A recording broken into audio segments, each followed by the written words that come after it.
A historic day for General Motors, and not in a good way. GM CEO Mary Barra struggling to answer key questions about the automaker's recalls in a hearing on Capitol Hill. Congressman Joe Barton of Texas just finished his questioning of Barra. He joins us now from Capitol Hill. I'm pretty sure that your sound bites may very well make the top of the evening news. You, as a former engineer representative, flat out said to Mary Barra, whatever your answer was on that, I think is gobbledygook. Are you being too hard on her, or were you truly confounded by the fact that she didn't have the answer to your question? Well, I'm not trying to be hard on her. I have a General Motors assembly plant in my district in Arlington, Texas. But I also, as everybody else on that subcommittee does, has an obligation to the American people to get the facts on the table. And the facts are not very pretty right now for General Motors. They were using a part that didn't meet their specifications.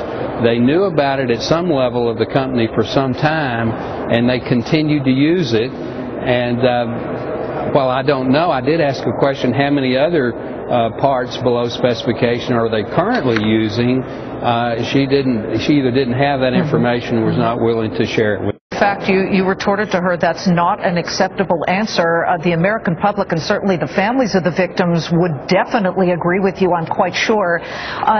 She started off strong, I think, is the consensus here, where she had her statement. She said, look, we've hired Ken Feinberg, who, of course, was the lawyer who dealt with a lot of the settlements of BP. He is a very, very strong and legitimate and respected person. But then, of course, when you all in Congress got down into the weeds, in fact, you didn't even have to dig that deeply, Tim Murphy, who is running this whole thing, flat out said, why wasn't this considered a safety issue? And she said, I can't answer that. She said many times, I want to know as much as you do. That almost seems like a canned answer. How much further does this go during today's testimony? Do you think your members will get angrier and more concerned? Well, again, you know, it's not the Congress's job to get angry. It is the Congress's job to get the facts so the American people can make the right decisions. I think she wants to do the right thing. You know, I don't think she's trying to hide anything. But this part that they were using was not just a little bit off. It was way off. It was about only a third as strong as it needed to be, apparently. I've got my keys here.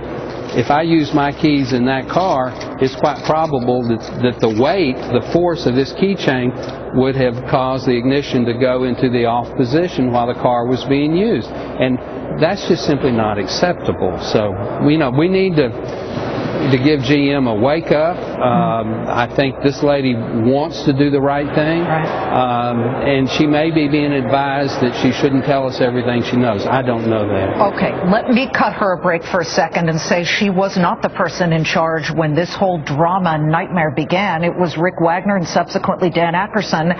She flat out and very clearly said, oh, they wouldn't have known. Will you and committee call Dan Akerson and or Rick Wagner before all of you to discuss this? Well, I'm not the subcommittee or full committee chairman. I'm chairman emeritus. But I am on the subcommittee. Should that be the next step, Congressman? Sure. And I can assure you that Chairman Upton and subcommittee chairman Murphy and ranking member DeGette and full committee ranking member Waxman and chairman emeritus on the other side, John Dingell, we'll get to the bottom of it.